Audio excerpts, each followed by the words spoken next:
Praise the lord. దేవునికి మహిమ కలుగునుగాక. ప్రియులారా, ఒక ప్రత్యేకమైన సంగతిని పరిశుద్ధాత్మ ద్వారా మీకు బయలుపరచాలన్న ఉద్దేశంతో మీ ముందున్నాను. అది ఏంటో కాదు, ప్రతిరోజు సందడిగా అనౌన్స్మెంట్స్, మాకు ఓటు వేయండి, మాకు ఓటు వేయండి అని తిరుగుతూ ఉన్నారు. చాలామంది డబ్బులకు అమ్ముడుపోతున్నారు. చాలామంది బ్రాందీ బాటిల్స్కు, లేకపోతే వారి అభిమానాలకు వారి యొక్క పవిత్రమైన ఓటును వేయకూడని వారికి వేసి వారు అంధత్వంలో ఉన్నారన్న సంగతి నేను మీకు ఈ యొక్క వీడియో ద్వారా మీకు హెచ్చరిక చేస్తున్నాను. ప్రియమైన దేవుని పిల్లలారా, క్రైస్తవులు ఎవరికి ఓటేయాలి? లేఖనం ఏం చెప్తుంది?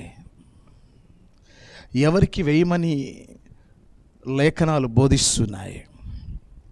నేను మీకు ఒక దైవ సేవకునిగా, ఒక పెద్దగా మీకు ఈ మాటలు చెప్తున్నాను. ఓ రాజుగారు ఉన్నారు. ఆయన పేరు లెమూయేలు. యవ్వన కాలంలో ఉన్నాడు. రాజసింహాసనం మీద ఉన్నాడు. ఆ యవ్వన కాలంలో ఉన్న ఆ రాజుగారికి తన తల్లి ఉపదేశం చేస్తుంది. ఒకసారి సామెతల గ్రంథం 31వ అధ్యాయం మొదటి వాక్యాన్ని మీరు చదివితే, రాజైన లెమూయేలు మాటలు, అతని తల్లి అతనికి ఉపదేశించిన దేవోక్తి. ఆ రాజుగారికి ఏమని చెప్తుందంటే, ఆ రాజ్యంలో గొప్పవారు ఉంటారు, నిరుపేదలు ఉంటారు, మధ్యస్థులు ఉంటారు, పలు రకాలుగా మనుషులు రాజ్యంలో ఉంటారు. అయితే ఈమె చేస్తున్న ఉపదేశం కొన్ని అమూల్యమైన మాటలు చెప్తూ ఈ 9వ వాక్యంలో చూస్తే, నీ నోరు తెరచి న్యాయముగా తీర్పు తీర్చుము, దీనులకును శ్రమపడు వారికిని దరిద్రులకును న్యాయము జరిగింపుము. మనం ఓటేసి గెలిపించేవారు మనల్ని ఏలుబడి చేస్తారు. వారిని రాజు అంటారు. రాజ్య పరిపాలన చేసేవారిని రాజు అంటారు.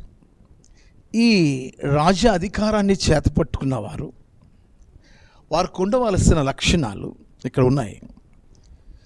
దీనులకును శ్రమపడు వారికిని దరిద్రులకును న్యాయము జరిగింపు. మన భారతదేశంలో రాజ్యాంగం ఉంది. నేను చెప్పేది ఏంటంటే, మన పరిశుద్ధ గ్రంథం కూడా క్రైస్తవులకు రాజ్యాంగం. ఇది ధర్మశాస్త్రం. ఏం చెప్తుంది ఈ ధర్మశాస్త్రం? క్రైస్తవులు ఓటు వేసేటప్పుడు ఎవరికైతే మనం ఓటేస్తున్నామో వారు దరిద్రులకు న్యాయం తీర్చేవారుగా ఉండాలి. అట్టడుగున ఉన్న నిరుపేదలు, దరిద్రులు, 3 పూటలు భోజనం చేయని అనేక మంది కొండ జాతి వారు, అరణ్యవాసులు, కుగ్రామాల్లో వారు అప్పుల చేతను ఆ అప్పులు చిదిమేస్తూ, వారి కష్టాలు వారిని చిదిమేస్తూ లేవలేని పరిస్థితి. 3 పూట్ల సంతోషంగా భోజనం చేయగలిగిన ఒక రాజ్యం కావాలి. ఆ ఏలే రాజు ఎలా ఉండాలంటే, ఇక్కడ ఉన్న మాట, దరిద్రులకు న్యాయం తీర్చేవాడుగా ఉండాలి.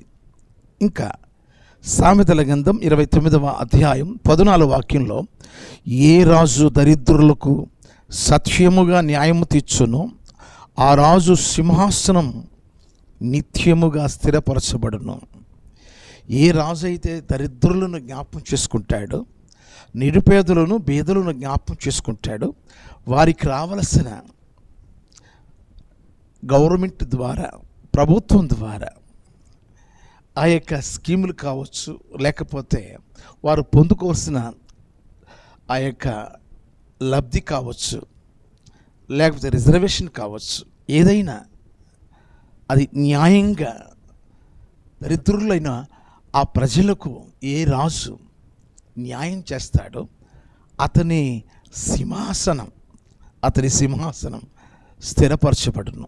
ప్రియులారా, నేటి కాలంలో మరి ఈ ఎలక్షన్ తిరిగేవారు ఎవరు నిరుపేదలను జ్ఞాపకం చేసుకుంటున్నారు, ఎవరు పేదవారికి ఆధిక్యతలు ఇస్తున్నారు, పేదవారికి కొంత ఆనందాన్ని, సంతోషాన్ని, చదువుల్లోనూ వారి పనుల్లోనూ అభివృద్ధిని కలిగించే పథకాలు, మేలు కలిగించే కొన్ని వనరులు, కొన్ని పథకాలు వారికి ఏ గవర్నమెంట్ అందిస్తుందో వారి సింహాసనాన్ని దేవుడట స్థిరపరుస్తాడట.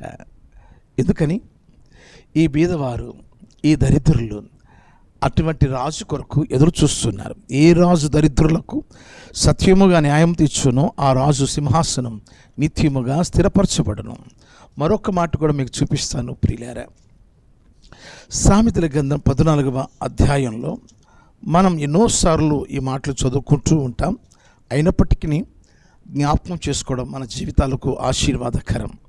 సామెతల గ్రంథం 14వ అధ్యాయం 20-21 వచనాల్లో, దరిద్రుడు తన పొరుగు వారికి అసహ్యుడు, ఐశ్వర్యవంతుని ప్రేమించువారు అనేకులు, తన పొరుగు వారిని తిరస్కరించువాడు పాపము చేయవాడు, బీదలను కటాక్షించువాడు ధన్యుడు. ప్రియమైన దేవుని పిల్లరా, కొంతమంది ఈ ఎలక్షన్లో ఓటుకి 1000 ఇస్తాం, 2000 ఇస్తాం, 5000 ఇస్తాం, ఏవో ఆశలు చూపించి డబ్బులు వెదచల్లుతారు. తర్వాత మన ముఖం కూడా వారు చూడరు. కానీ 5 ఏళ్ల పరిపాలనలో నిత్యం ప్రతి నెల, సంవత్సరంలో కొన్ని పథకాల ద్వారా దరిద్రులను, బీదలను కటాక్షించు ఆ రాజు ధన్యుడు. బీదలను కటాక్షించు వారు ధన్యులు అని లేఖనంలో ఉంది. దరిద్రుడు తన పొరుగు వారికి అసహ్యుడు. అవును, బీదలను ఎవరు ప్రేమిస్తారు?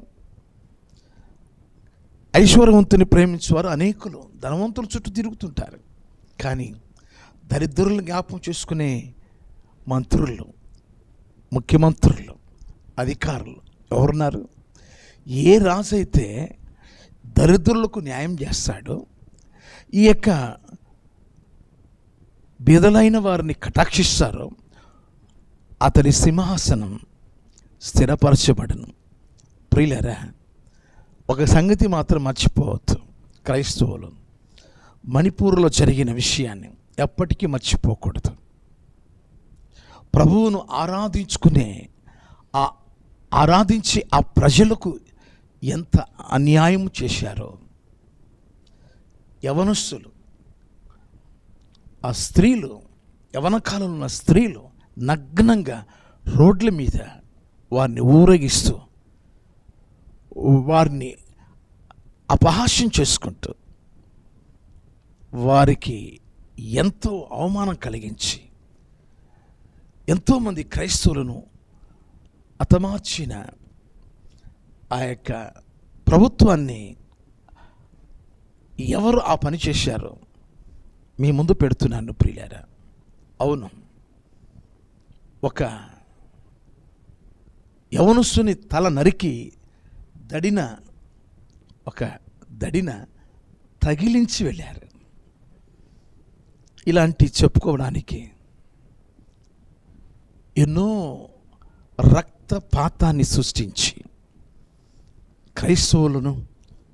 క్రైస్తవులు ఆరాధించే క్రీస్తు నామములో మందిరాలను కూలగొట్టడం, దైవ సేవకులను భయంకరంగా చంపడం, మతోన్మాద పార్టీలు, ఇవన్నీ ఇప్పుడు క్రైస్తవుల దగ్గరకు వచ్చి ఏవేవో ఉపన్యాసాలు చేస్తున్నారు.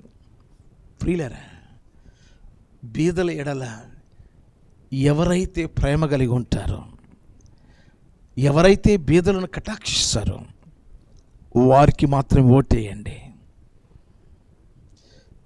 ప్రతి నెలకి బీదవారు ఎంతో ఆనందించే ఆ జీవితాన్ని ఎవరైతే పంచుతారో, బీదలకు విద్యను అందించేవారు, ఆరోగ్యాన్ని అందించేవారు, వారికి ఇల్లు కట్టించేవారు, బీదలైన వారికి ఏ రాజు అయితే వారిని జ్ఞాపకం చేసుకొని వారికి కావలసిన సదుపాయాలను, ఏర్పాట్లను ఏ గవర్నమెంట్ వారు ఏర్పాటు చేస్తారు, వారి సింహాసనాన్ని యెహోవా స్థిరపరచును. అర్థమైంది కదా? కాబట్టి ఇప్పుడు ఎవరికి ఓటేయాలో కూడా అర్థమైపోయింది కదా? కాబట్టి నిరుపేదలను జ్ఞాపకం చేసుకునే వారికి ఓటు వేయండి అని ప్రభువు చెప్తున్నాడు. వాక్యం చెప్తుంది. కనుక ఈ వాక్యానుసారంగా మన ఓటు బేదలను ప్రేమించే వారికి వేసి వారిని సంతోషపరుచుదాం. సింహాసనం మీద యెహోవా వారిని కూర్చుండబెడతానని దేవుడు సెలవిచ్చినట్లు అలాంటి వారిని సింహాసనాలను కూర్చోబెడతాం. ఆ గవర్నమెంట్ వారి కొరకు మనం ఓటు వేసి సహాయపడదాం, ప్రార్థన చేద్దాం.